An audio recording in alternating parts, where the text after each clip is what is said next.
And any Halloween shenanigans? I didn't. You know what? I'm into. We launched the site. Oh, and yeah. It went live, and it like, of course, it's full of bugs and stuff, right? So Right. This week has been absolute dumpster fire, dumpster in a river going down on fire at the same time. It's like, Yeah.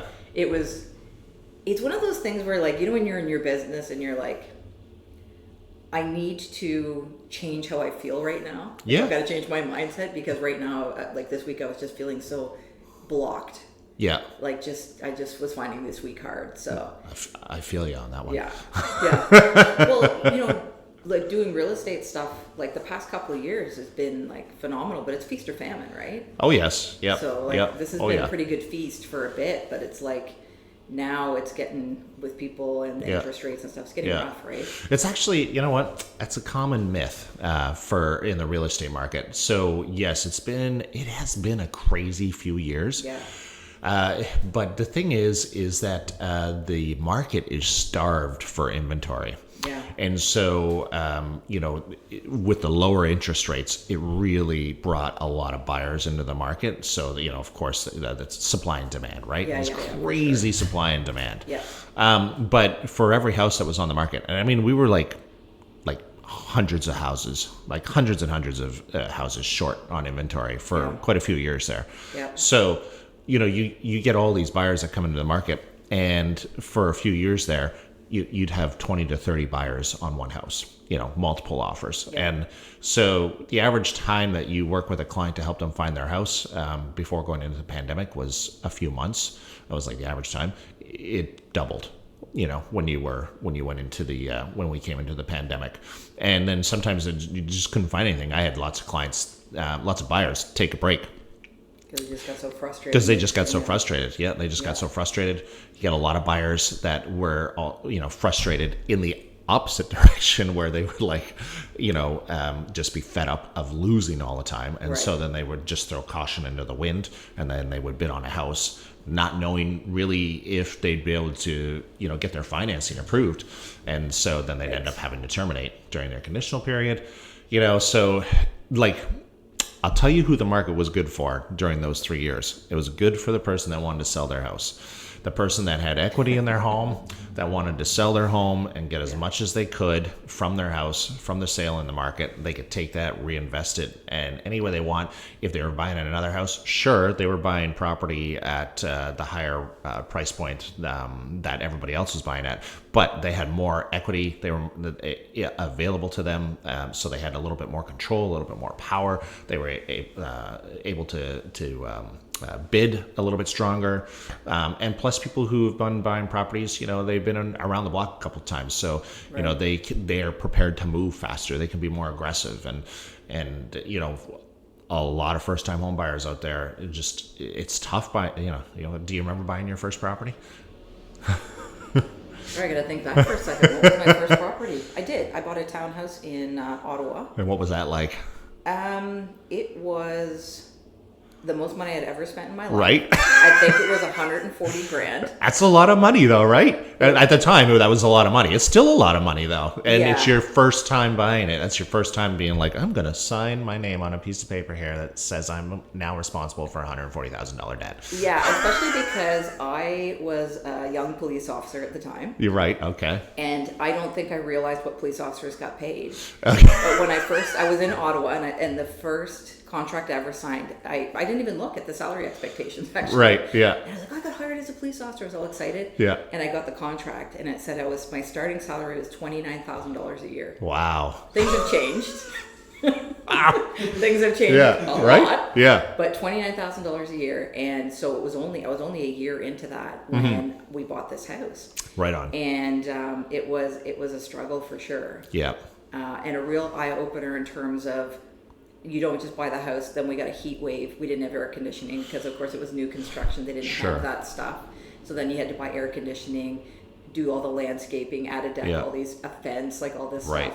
So it ended up being expensive, but also one of the best things I ever did, because getting on the ladder, especially at that level, was critical to what happened later. Exactly. Yeah. And were you competing at the time too?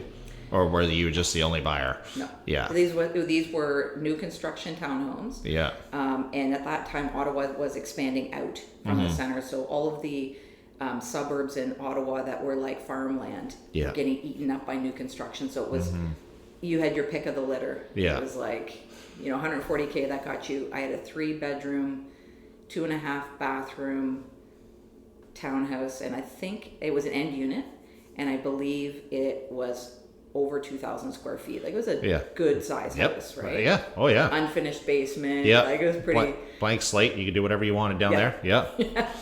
So. And in Ottawa, Ontario, I should say. Yeah.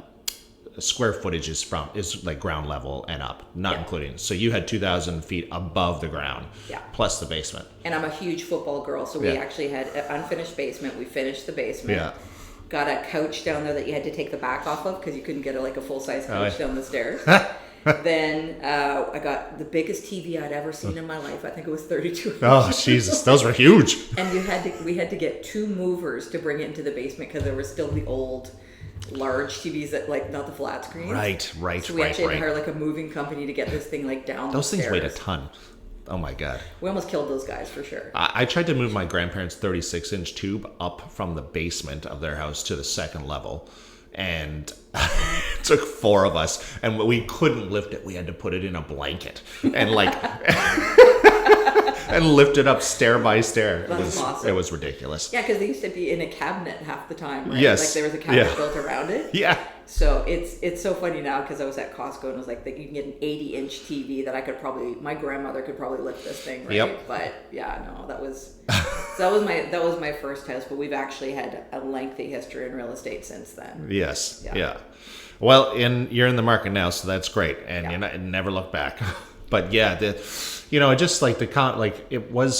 been a crazy year for real estate, and but really the market, it was good for the seller, and a lot of people were able to take advantage of that. Kudos to them being able. I mean, that's why you get into real estate, right? It's an investment. It's an investment that you can live in, which is one of the best investments because I don't think you can live in any other investment, right? Yeah. That's the only one you can live in, right? Yeah. Yeah. So it's Maybe, you got to live somewhere. Van or something, right? Yeah. Right. Yeah. You got to live somewhere. Might as well own the place that you live if you can, and then the idea behind that, is building that equity and using it to your advantage later on. Mm-hmm. I just feel like the only real issue that I've seen along the way is, my family is a blue collar family for all intents and purposes, right? Mm-hmm. Trades, policing, paramedicine, like we've had it in our family, and we were able to buy a home because we had middle class incomes. Yep. And we were able to scrimp together and get, a down payment for a $140,000 townhouse. And then work our way up. And I'm actually feeling upset for people behind us because I don't want it to be that housing is solely as investment purposes. I want it to be an investment for you and your family so that you can improve your life. Mm-hmm. But right now it seems to be that there's so much interest in BRRRR and, doing all these different investment techniques and stuff. And it's like, you know what? How about we get people homes where they can raise families and let's get the middle class back because we've damaged it a lot. I feel. Yeah, homes are becoming very unaffordable. I can't disagree with that. Yeah. And I would love to see a much more stable market myself. Yeah. It's I grew up in St. John, New Brunswick. Yeah. And I used to live in Halifax. I went to Ontario for a couple of decades and came back. And now I live in New Brunswick again. But this market, when I came back, was foreign to me. Right. Like it is so different. Right. Because Halifax was never like this. No, I know. It was before the pandemic happened, the market was trending up, but the pandemic just added gasoline to the fire for sure. I think this market, because it was like the last bastion in Canada, like even Manitoba, even Winnipeg's market was like past. Even New Brunswick. Yeah, even New Brunswick. New Brunswick hadn't had increasing property valuations for decades. Right. Yeah. Right. Yeah. And then all of a sudden, St. John, New Brunswick was the hottest place to buy. I'm right. Like, really? And I look back at the numbers here in Nova Scotia, and it's like flat. right up until, I mean, you'll see the peaks and valleys, like the seasonal peaks and valleys and whatnot, but it was the same since as far back as the records go that I have until we got to 2019, and then it went whoosh. Yeah. Well, even some of the people, I'm pretty connected with the tiny house community, and a lot of people have been trying to buy land kind of in the HRM, but not like directly in. And they're seeing the property valuations like precipitously drop. Right. Because these people were like, hot market? Okay, my land that was worth $25,000, I'll list it for $150, whatever. And now they're dropping them back down. Yeah. Because the musical chairs have ended. Not everybody got a chair, right? That's right. This is where we're at, so which is pretty good. Yeah. Well, let's not talk about real estate anymore. Let's talk a little bit about what you're doing. You mentioned, so you just launched the website over the weekend, I did. Project Garage. I was trying to talk to Chris Hadd about it. So let me try and do this. Okay, do it.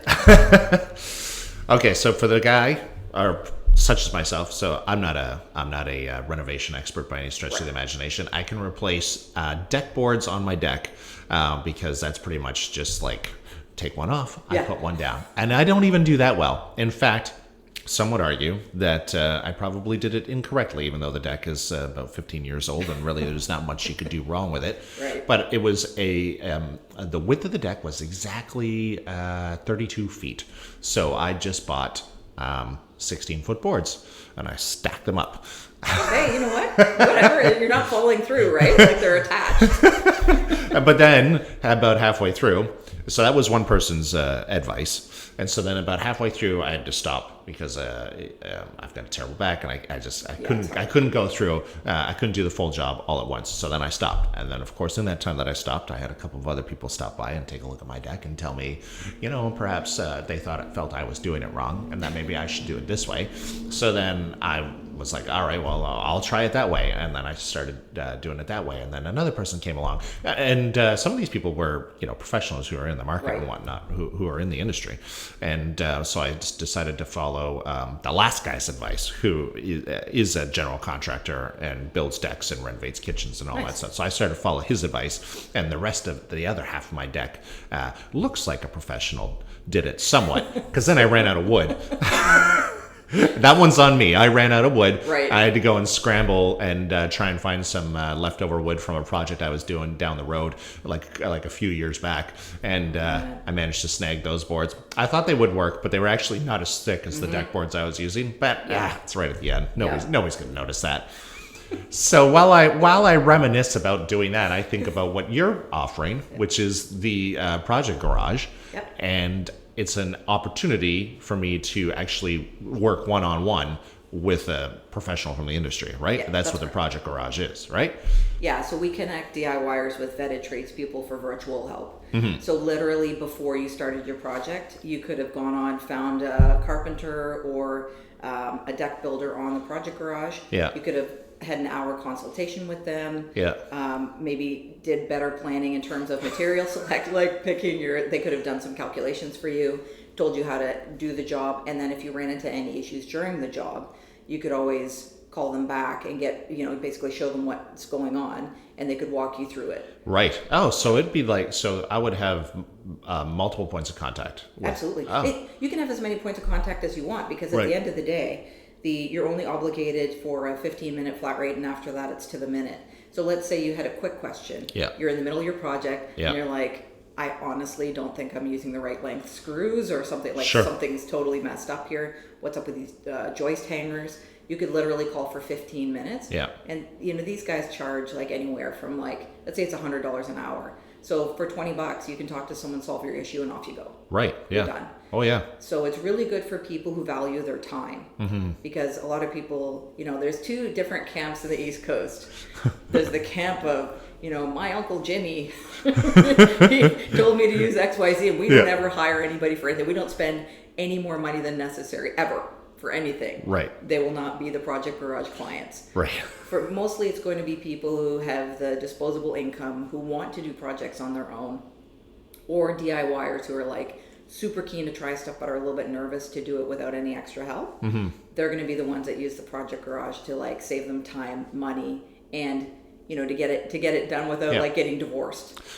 I would love to do more projects around the house, but I just I don't have the time to sit down and do all of that research myself or anything like that. Like I could go on YouTube and whatnot and watch a bunch of videos and then take a bunch of notes and then double check, cross reference that with some other sources and all that kind of stuff. I just don't have the time to do that. But yeah, if I could make a quick phone call and say, hey, here's my plan, this is my vision, what do I need to do this, and how should I start? And, how do I? Waste was a big thing for me. There was so much waste from that deck. I spend a lot of time actually calculating my job. So we have a renovation company called Spec 3 Properties, and that's actually where this whole idea of the Project Garage came from, because I was doing renovations for people, and then they would come back to me and say, hey, you did my deck, now we want to do our backsplash, but can you just tell us how to do it? And it's like, okay, well, I could. Yeah. My time is valuable. Sure. So that was the impetus to say, okay, I want to be able to share with you my expertise. You can hire me for bigger jobs, but also I need to be able to be compensated for my time, and my information. Time's so important, eh? Nobody seems to realize how important time is. Yeah. Sorry, I interrupted there. No, you didn't interrupt me at all. Time is so important. No. And I think that gets really taken for granted a lot, especially in industries where we spend a lot of time and there's no compensation for that until you finish the job, right? Yeah, well, I think people are used to this idea that tradespeople are really only good for physical labor, right? And realistically, so if we look at the internet the way it is now, this past few decades has been about getting as much information out to as many people as possible. Yes. The next evolution of internet will be, how do you get information in a pointed and direct manner as opposed to trying to sift through these giant tomes of things, right? So AI. So this next group of people will be the ones who can, like the Project Garage, cut through the chaff. You're not wasting your 3 hours, 4 hours researching on YouTube. You can get a professional that can actually tell you what your friction point is in a very quick period of time, and you can get on with your day. Yep. Right? Yeah. That's the worst. You've got kids, or you've got this plan on the weekend. You're like, I'm going to have this bathroom done in a day or two. And next thing you know, it's 6 months later and your wife's still peeing in a bucket. And you're like, honey, I promise. Yeah. It'll be done soon. Just another YouTube video to watch. Yeah. Right? So, and honestly, who's coming? Yeah. Like for these smaller jobs, we have a skilled trade shortage. It's tough. It's brutal. Yep. Brutal to get people to come to your home for small jobs. So what's the solution? The solution would be to try to tackle the smaller jobs yourself, create a relationship with someone, so that's basically becomes a warm lead for the skilled trades person. They're getting paid for their information and not just completely destroying their bodies with doing all these extra jobs and stuff, right? Just to try to keep up. I've never even thought about that. It's a great opportunity. So if like a homeowner takes on a smaller job for that they can do, because you're right, it's very hard to get tradespeople out for smaller jobs. And then when a big job comes along, I'm the consumer and I've already built this rapport with Stephanie, who actually, runs a successful renovation company. And then where's my first call going to be to, actually do a full renovation inside the house or something like that?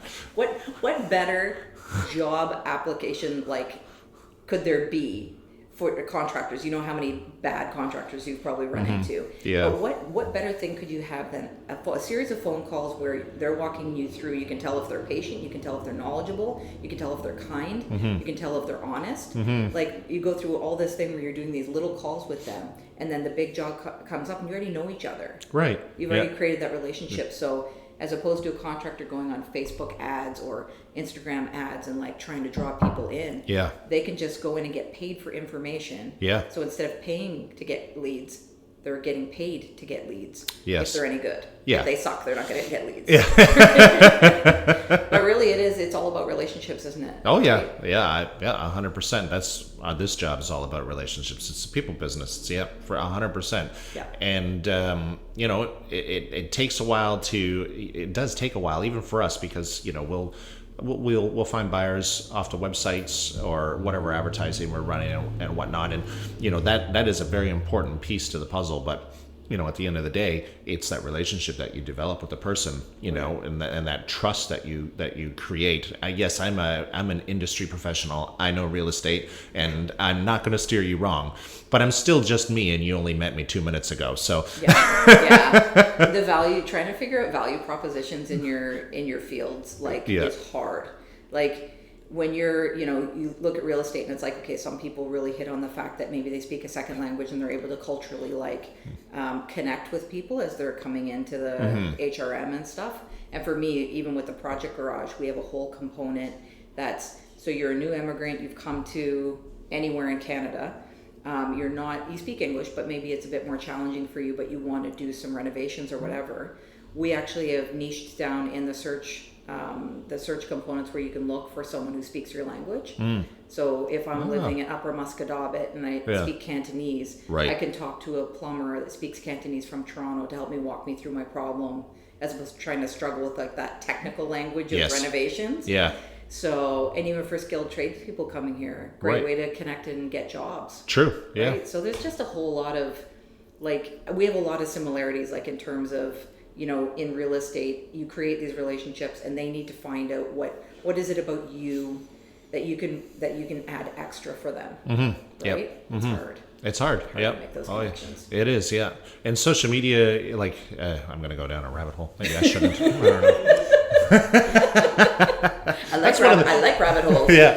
I mean, it's one of the big reasons that I do this right now. Is it's a great opportunity to meet new people, create awesome experiences, build a professional network, build those relationships, and then also at the end of the day, because there is a real estate segment to the show, of course. There's a teachable learning moment, and I provide all this content to any new prospective buyers and sellers as well. So it's like, I know we just met, we spoke on the phone for a few minutes, or I just stopped by your house and had a quick conversation with you, or we met at the office, but here, get to know me a little bit more and what I do, and here's a slew of content that you're just gonna love listening to. Well, why am I here? We met at a networking event. Yeah, we met at, that's right. Yeah, and exactly. I mean, that's let's extrapolate what could happen from here, right? So you're new home buyers. I don't know about you, but when I first got a house, I thought my house was trying to kill me. Yeah. Everything, I didn't know anything about filters for my furnace and all this different stuff. And, now that we've made this connection, think about what an opportunity it would be for the Project Garage, for new home buyers who are terrified. Yep. And they just have questions about their house. Of course. The breaker panel just went and I don't know what to do and all this different stuff. Well, you're not going to call an electrician for that. Yeah. If you could call on the Project Garage for 15 minutes, they could walk you through, don't panic. Don't panic. All you have to do is, sometimes it can be a little stiff. You just got to push it all the way over and push it back. Yeah. And then that person is effectively saved from their devil house. Yes. Right? Yeah. And especially in Halifax, where you've got older homes that have really crazy nuances. Oh, yeah. Right? Oh, yeah. So it's what... But that's just ghosts. Just ghosts, from the Halifax explosion. Or Alexander Keith. Or roaming his hallways or whatever. Yeah. But, the idea that you'd be able to send them somewhere where, they could get information and be taken care of. Yeah. What a security blanket that would feel like for them too. Oh, for sure. So, 100%. I love it. That's a good pitch, and I'm going to use it. Did you like it? I liked it. That was good. That was really... I've only been working on this for a year and a half. From day one to last week, it's been about a year and a half of me becoming, from policing to joining tech incubators and accelerators and I don't even know what I've done. A year and a half. Yeah. And now, the other day, someone was like, doing this thing. And I'm like, yeah, you go into the DNS settings and you go into advanced and you do the the TXT file or the CNET. And they're like, I'm like, oh my God. Am I possessed? How do I know this stuff? Right. A year and a half. A year and a half. Immersed in it. Yeah. So it's I'm happy to pitch it. And I would love to dive into everything you've been doing up until this point. We can't fit all that into the show, but you were a police officer? Yep. And now you own your own renovation company? Yep. and now you own the project garage. So check this out. So how do you go from like, were you doing anything before you were a police officer, or were you like a young adult and you're like, bam, I'm a police officer, that's what I'm doing? Okay, I'm going to give you the Coles Notes because I've been a woman of a million things. Okay. I have a degree in philosophy from Queen's. Oh. I was a diesel mechanic in the Navy Reserve. Okay. I have a diploma from Centennial College in aircraft mechanics. I used to fly helicopters and fixed-wing aircraft. I then went into policing. Mm-hmm. While I was in policing, I used to purchase and renovate homes. Right. Because I had sort of the mechanical background really helped me with like just understanding like how to fix things. Started upskilling, doing like different Schluter courses and like courses to upskill my renovation side. Went on a little show called Income Property with Scott McGilvery. Oh yeah. And that was my aha moment where I was like, dang, you can make a buck or two. Yeah. Like if you really conceptualize how to transform homes into more usable spaces. Yeah. So that got my brain going. Right. Then we purchased a few more homes, which we renovated to rent. Sorry, I just want to like hold up a second. Yeah. So am I sitting across the table from a TV star right now? 100%. Yeah. Income Property season 8 episode. Season something. 8 episode something. Okay. How long ago was that? Oh my God, 2013. 2013. Okay. So 10 years ago. 10 years ago. Yeah. Okay. But it was honestly that was a big moment because that house was located. That was the worst house in the neighborhood. Yep. In the upper beaches of Toronto. Oh yeah. Okay. Yep. I'm familiar. Yep. Upper Beach. I think at the time the house we bought it for like $400,000 or something. Oh wow. Yeah. Wow. That exhale says it all because you couldn't touch a house there now for under $1 million minimum for the worst house. Mm-hmm. And I think we spent $40,000 on the renovation, and it increased the property value by $300,000. Wow. Yeah. Right on. So it was like that was when I understood the power of taking the ugly duckling and like making it your own. Mm-hmm. But honestly, I never, as a police officer, I dealt with way too many like landlord-tenant disputes. Yep. To ever get really fully immersed in the landlording thing. Like we did single family homes, only because I'm like, if I have someone upstairs and downstairs, they're going to fight. Because someone's going to be, doing their elliptical or something. It's going to be bugging the person downstairs. And I don't want being a landlord to be a full-time job. No. With the calls and they have a dog and all this stuff. Yeah. So whenever we bought single family homes in the price point that you're talking about earlier, where it's like the first time buyers are buying, let's say, in this like $500,000 range. Mm-hmm. So we always tried to buy in there because no matter what the market was doing, that was always the hottest segment. Yes. So that's what we did. We just renovated and single family homes and tried to get decent people in. And then we sold our last one during the pandemic because I said, there's no way that this even makes sense. Right. Like I never expected the house to ever be worth this. I'm like, let's just pitch it because it's ridiculous. Right. I'll never see this again in my lifetime. Yeah. So that's what we did. Okay. And now I live in the woods in Harley Beach. All right. So a moose literally walked into my backyard recently. Like I am in the sticks. Okay. Kind of thing. I don't even know where that is. In near Moncton, like Shitty. Oh, okay. Okay. But obviously the goal is to get down here when the timing's right. So did you drive all the way down here from Moncton? So my mom lives here. Oh, okay. So I came last night. Oh, okay.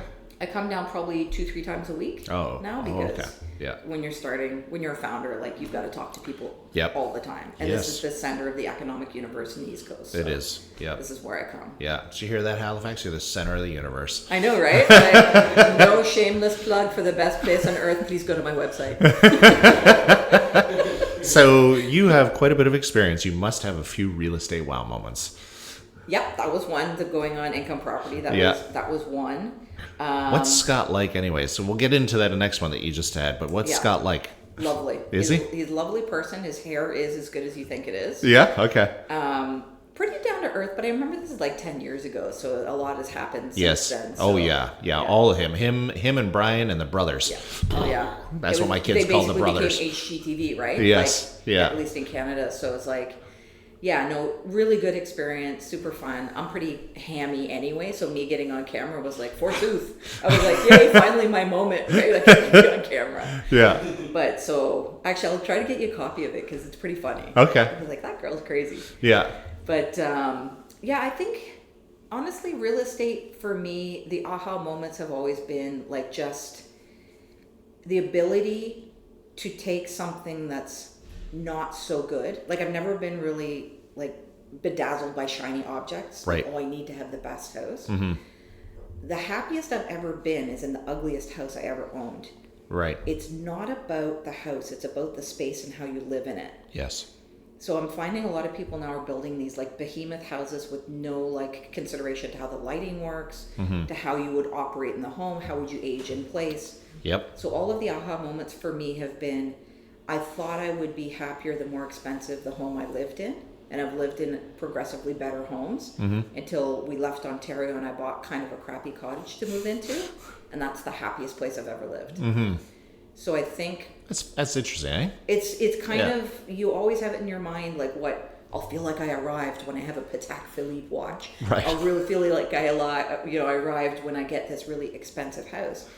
And for me, it's now I look for places where, how will my mom, like as she gets older, how will she be able to access this home? Right. If I was in an accident or something, how would I be able to recover and live in that space?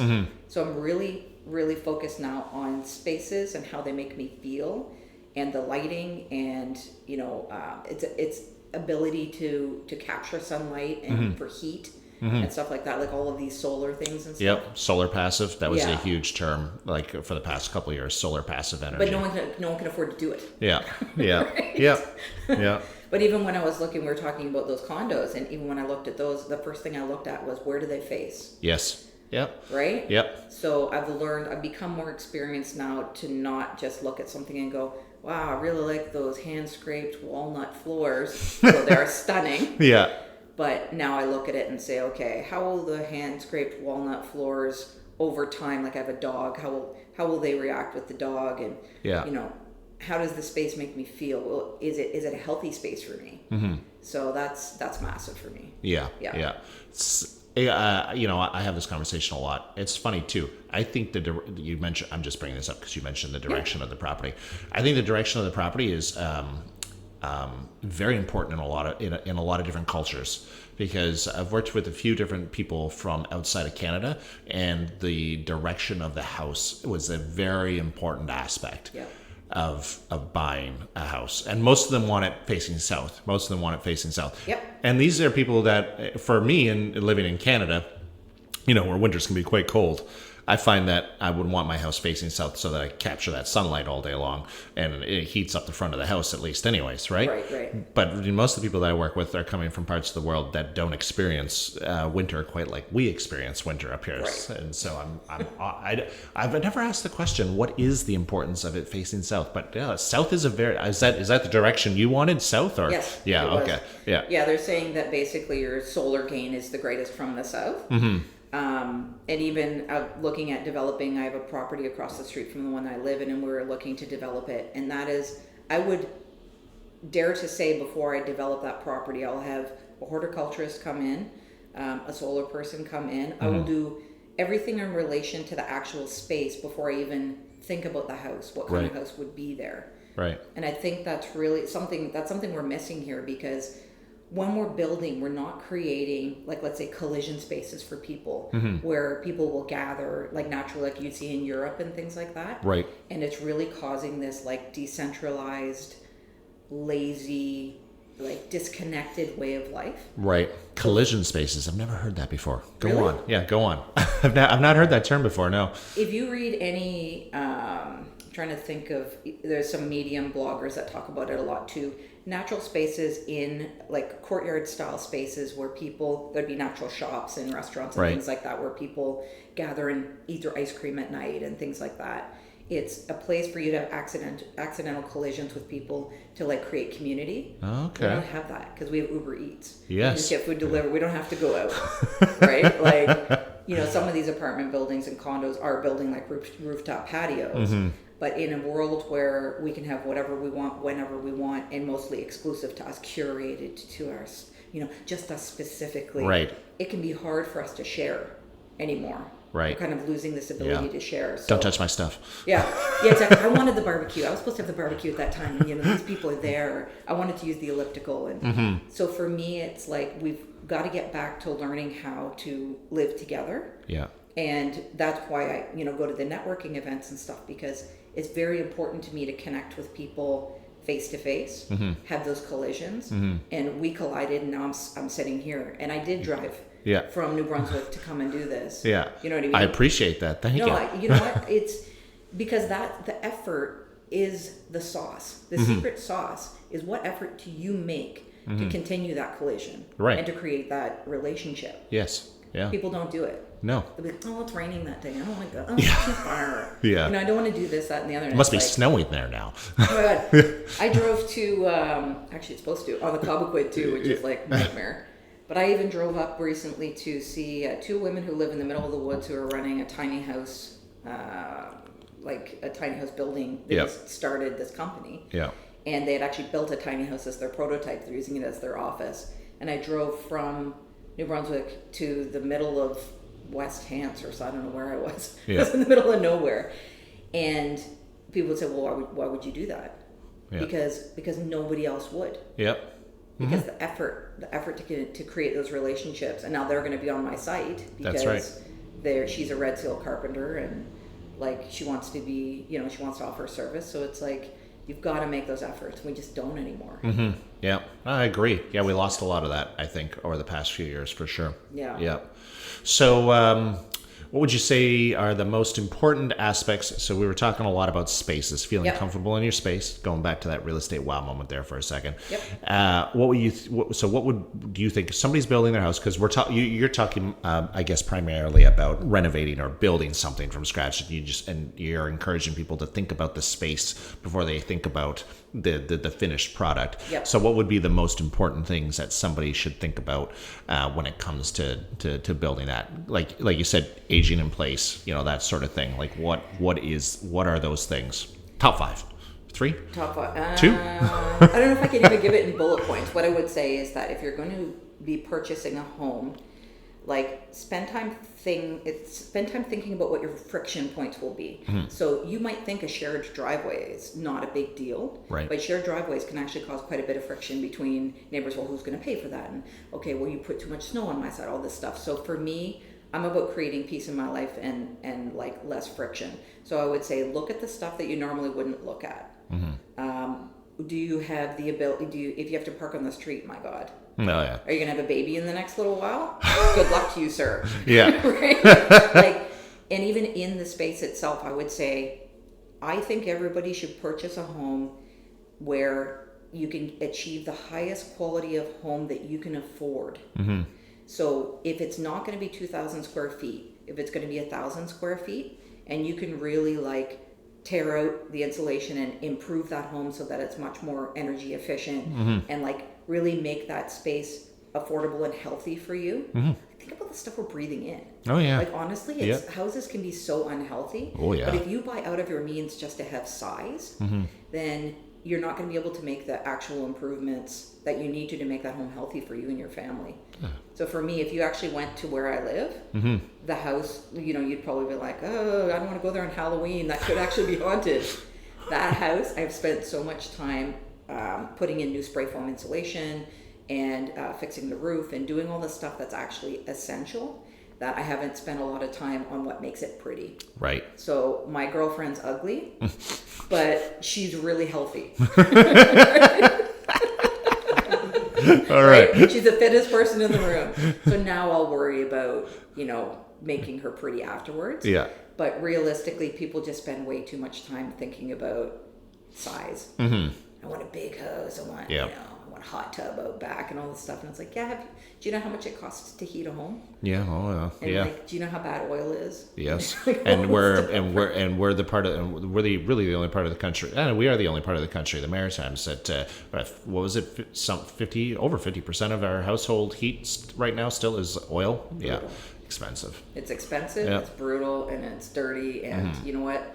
I think if we check our egos at the door. And really think about what's important, and that's having a warm, safe place that you can afford to live in.